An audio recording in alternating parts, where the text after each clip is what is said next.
하나님 말씀 잠언서 27장입니다.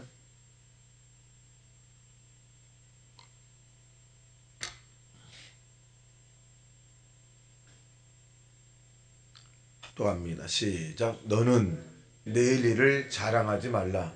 하루 동안에 무슨 일이 일어났는지 내가 알 수 없음이라. 타인이 너를 칭찬하게 하고 내 입으로는 하지 말며 외인이 너를 칭찬하게 하고 내 입술로는 하지 말지니라.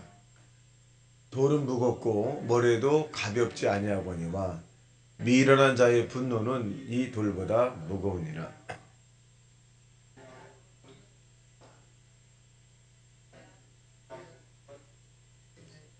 면책은 숨은 사랑보다 나으니라. 친구의 아픈 책망은 충직으로 말미암은 것이나 원수의 잦은 입맞춤은 거짓에서 난 것이니라. 배부른 자는 꿀이라도 싫어하고 줄인 자에게는 쓴 것이라도 다니라. 고향을 떠나 유리하는 사람은 보금자리를 떠나 떠도는 새와 같으니라. 기름과 향이 사람의 마음을 즐겁게 하나니 친구의 충성된 공고가 이와 같이 아름다우니라.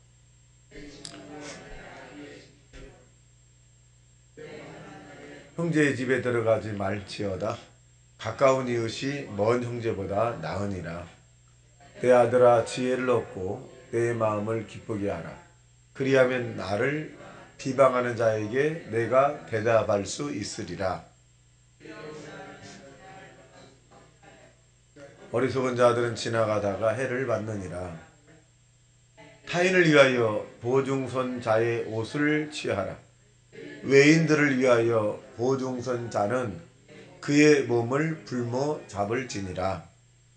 이른 아침에 큰 소리로 자기 이웃을 축복하면 도리어 저주같이 여기게 되리라. 다투는 여자는 비 오는 날에 이어 떨어지는 물방울이라. 그를 제어하기가 바람을 제어하는 것 같고 오른손으로 기름을 웅키는 것 같으니라.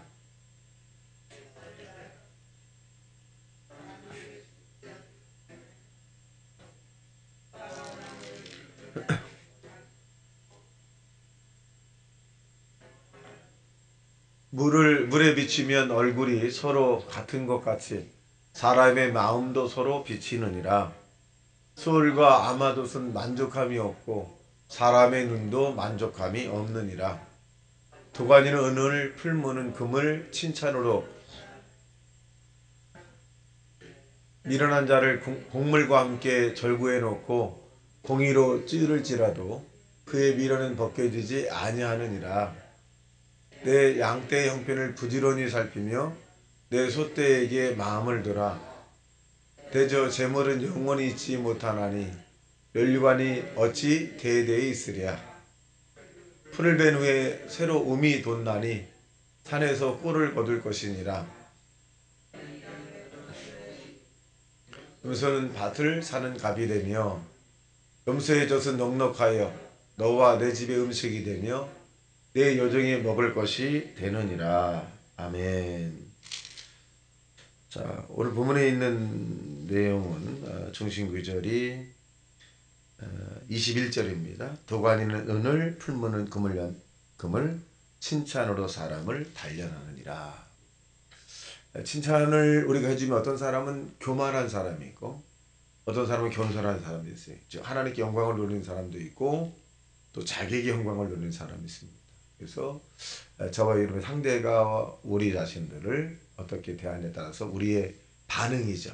내가 어떻게 반응하느냐에 따라서 단련하여서 하나님의 쓰임받는 사람이 될 수 있고 오히려 이 주변에 있는 이 칭찬이 오히려 자기를 올무에 걸리게 할 수도 있다. 그래서 마음을 단련하자 이런 제목으로 27장에 있는 내용을 살펴보도록 하겠습니다.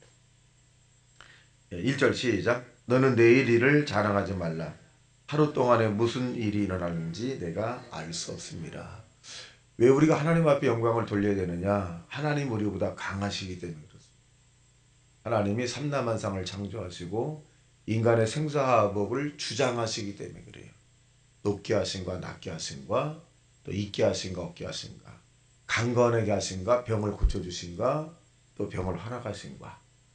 그 하나님의 주권 아래 있거든요. 그래서 우리가 내일에 대한 부분은 우리가 대처할 만한 능력이 우리에게는 없습니다. 내일 우리가 어떻게 어떤 문제가 또 어떤 일이 일어날지는 아무도 몰라요. 근데 하나님은 알고 계시고 하나님과 대적하지 말고 맞서지 마라. 그 마음의 자세가 이 마음의 여러 이 신앙생활하는데 단련하는 가운데. 그래서 이 신앙의 단련이 잘 된 사람은 뭐냐? 내일에 대한 미래를 생각하면서 하나님과 친해지죠. 하나님과 가까이 하죠. 그래서 그 쓰는 용어가 뭐냐? 하나님 감사합니다. 하나님 뜻이 어디 있는지 인도해 주소서. 뭐 이런 부분들입니다. 그래서 우리 내일을 자랑하지보다는 내일을 대비하는 믿음으로 우리가 이 대비하는 그런 하나님의 사람이 되어야 되겠다. 자, 3절 시작. 돌은 무겁고 모래도 가볍지 아니하거니와 미련한 자의 분노는 이 돌보다 무거우니라. 자, 4절 시작. 돈은 잔인하고 노는 창수 같거니와 투기 앞에 누가 서리요. 그러니까 이 분노한 자와 함께 동행하지 말라는 겁니다. 분노하는 자. 왜냐하면 그 분노가 어떻게 보면 영향을 받아요. 그래서 이런 분노한 자와는 동행하지 말고 믿음이 있는 자와 동행을 해야 합니다. 믿음이 있는 자. 교회에서도 어떻게 보면 믿음이 이 하나님 우리가 판단할 때 믿음이 정말 하나님을 위해서 정말 달려고 몸부림치는 그런 분들과 대화를 해보면 이 대단히 그 에너지가 좀 얻어지기도 합니다. 에너지가 얻기도 하고 또 이 긍정적인 적극적인 생산적인 창조적인 그런 아이디어가 막 생기기도 합니다. 그래서 그런 부분들. 자, 5절 시작. 면책은 숨은 사람보다 나으니라. 그러니까 앞에서 면책 책망이죠. 이 앞에서 하는 책망에 뒤에서 하는 것이 앞에서 이렇게 책망을 하게 될 때 무슨 큰 사랑이에요, 사실은. 그걸 받아들이면 정말 그 바른 길로 갈 수 있지만 이 앞에서의 책망을 받아들이지 않으면 삐뚤어진 걸로 갈 수 있죠. 근데 보편적으로 이 사람들은 면책을 그렇게 좋아하지 않아요. 굉장히 기분 나빠하고 또 그렇게 하면 너나 잘하세요 뭐 이렇게 하고 아유 그래 잘났어요 뭐 이렇게 하고 이런 부분들인데 사실은 우리들에게 면책을 해주는 분은 사랑을 하는 거거든요. 정말 올바로 가게 하고 정말 나보다 나은 그런 모습을 보고 싶어서 면책을 하기도 합니다. 그래서 이 마음이 연단이 된 사람들은 이 한 단계 더 자꾸 이렇게 쌓아올라가는 사람들은 그 면책을 고맙습니다. 그렇게 하도록 노력하겠습니다. 그렇게 하도록 기도하겠습니다. 고맙습니다. 제가 하나 더 깨달았네요. 이런 부분들이 이 자기의 마음을 연단을 시킨다. 그 다음에 10절 시작.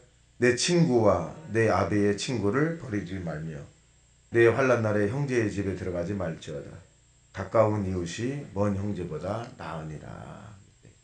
그러니까 이웃 사촌이라고 하는 말도 있습니다만은 저와 여러분의 이 교우들의 관계 사실은 친정은 멀리 계시고 물론 피를 나눈 형제이기 때문에 지날 수가 있죠. 근데 이런 사소한 이런 그 부분에 대한 이 시로 애락에 대한 부분들은 주변에서 많이 일어나잖아요. 그래서 가까이 하는 것이 낫다는 것입니다.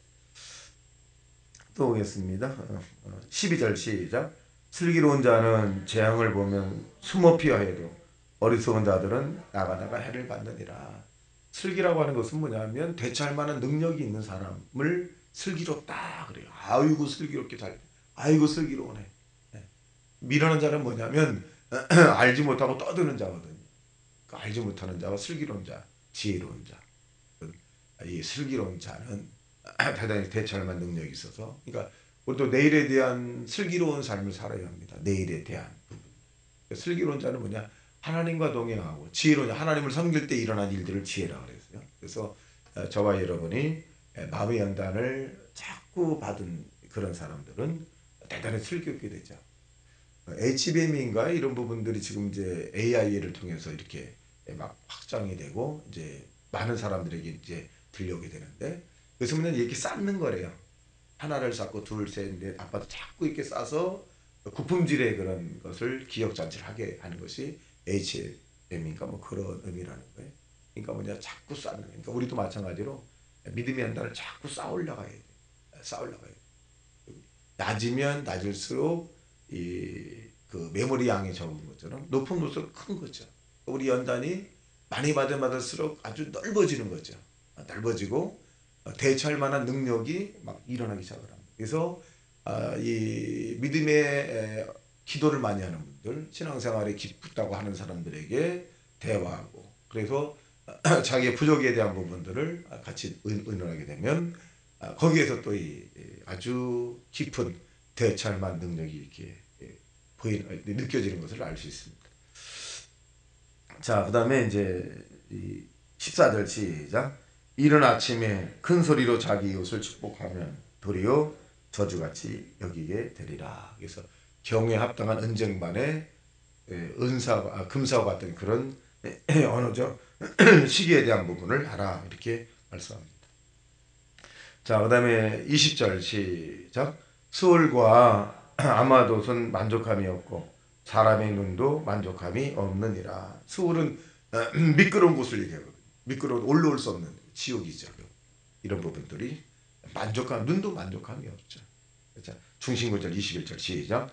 도구 아닌 은을 풀무는 금을 칭찬할 사람을 단련하느니라. 그래서 저와 이런 다른 사람이 나에게 책망을 하건 또 면책을 하건 받아들이고 칭찬을 해도 우리 스스로가 우쭐거리는 것이 아니라 자기 자신을 돌아보고 하나님께 영광을 돌리고 다시 한 걸음씩 마음을 다잡으면서 나가는 것이 하나님에게 영광을 돌리는 것이다. 이렇게 볼 수 있습니다. 23절 시작. 내 양떼의 형편을 부지런히 살피며 내 소떼에 마음을 두지 마라. 양떼와 소떼예요. 양떼는 뭐냐면 자기에게 주어진 포지션 위치예요. 그러니까 가정이면 자기의 가정에 대해서 정말 신경을 많이 써야 돼. 소떼는 뭐냐? 다른 사람이에요. 다른 사람들. 그러니까 자기의 가정은 대단히 신경을 쓰지 않고 남의 이런 부분들을 신경을 쓰는 것은 올바르지 않다는 것입니다. 그러니까 자기 일은 하지 않고 다른 사람의 일에도 관여하는 것도 올바르지 않다. 즉 하나님이 저와 여러분에게 맡겨진 그런 포지션 위치에서 최선을 다하되 이 23장의 내용의 문장은 뭐냐? 목회자에게들 많이 강론을 하죠. 이 교회의 자기 교인들에게 신경을 많이 써야지 학교 강의라든가 세미나든가 외부 강연에 너무 신경을 쓰면 올바르지 않다. 이런 부분에 많이 쓰기도 합니다. 마찬가지로 저와 여러분이 나에게 주어진 위치, 교회에서의 성가대장의 위치, 또 총괄인 총괄의 위치, 또 주방인 주방의 위치, 차량의 위치, 거기에 대한 부분을 이렇게 신경을 많이 쓰고 기도하고 또 살피고 나에게 맡겨준 하나님의 이 그 양떼들이라고 그러죠. 쉽게 하면 구분을 하면 나에게 맡겨준 이런 그 양떼들을 어떻게 잘 인도할까 기도도 하고 그리고 내게 맡겨진 것 외에는 소떼로 보는 거죠. 그래서 저와 여러분이 맡겨진 양떼들을 잘 인도하는 그런 믿음의 하나님의 사람이 되시기를 주님의 이름으로 축원합니다. 간혹 가다 보면 어떤 분이 이렇게 하는 거 있어요. 이렇게 어디 가다 보면 바위가 이상하게 생긴 바위에다가 손을 끓여. 아이고 바위야 내 다리 좀 낫게 해줘라. 그래. 내가 보거든. 바위야 내 다리를 낫게 해달라고 기도한다. 그래. 그 내가 속으로 그때 보고 바위가 당신은 볼 수 있고 걸을 수 있고 만질 수 있고 느낄 수 있는데 바위는 아이고 나는 볼 수도 없고요. 나는 걸을 수도 없고요. 나는 먹을 수도 없고요. 그러겠네. 속으로. 그러니까 그분의 그 언어적인 표현을 보면 기도한다는 말이 굉장히 익숙하게 들려요. 그러니까 바위야 내 다리를 낫게 해줘라 기도한다. 이 말을 보면 교회 다니는 사람이야. 기도한다는 말이 굉장히 익숙하게 들려요. 근데 끝에다가 예수님 이름으로 기도합니다를 빼고 그렇게 그래서 교회 다니는 사람이 저렇게 표현하거나 언어적 표현을 그래서 참 안타깝다 생각. 물론 얼마나 다리가 아프면 바위에게 내 다리를 낫게 해달라고 그렇게 하게끔만은 신앙이 그렇게 할까? 제가 볼 때는 어리석게 보여요. 그래서 우리도 우리의 삶의 모습을 보고 행동을 보고 주변 사람들이 물론 정말 신앙인이다. 저분은 정말 법이 없어서 살 뿐만 아니라 정말 저분을 보면 하나님이 살아계신 것 같다. 이런 감동을 주시는 거죠. 손자 손녀라든가 아들 딸들 며느리들 볼 때 우리 어머니 아버지 우리 할머니 할아버지는 정말 하나님 보면 볼수록 하나님이 살아계신 것 같다. 우리는 저와 여러분이 오늘 작은 예수가 되시기를 주님의 이름으로 축원합니다. 다시 말씀 증감에 통성기도합니다. 주여 주여 주여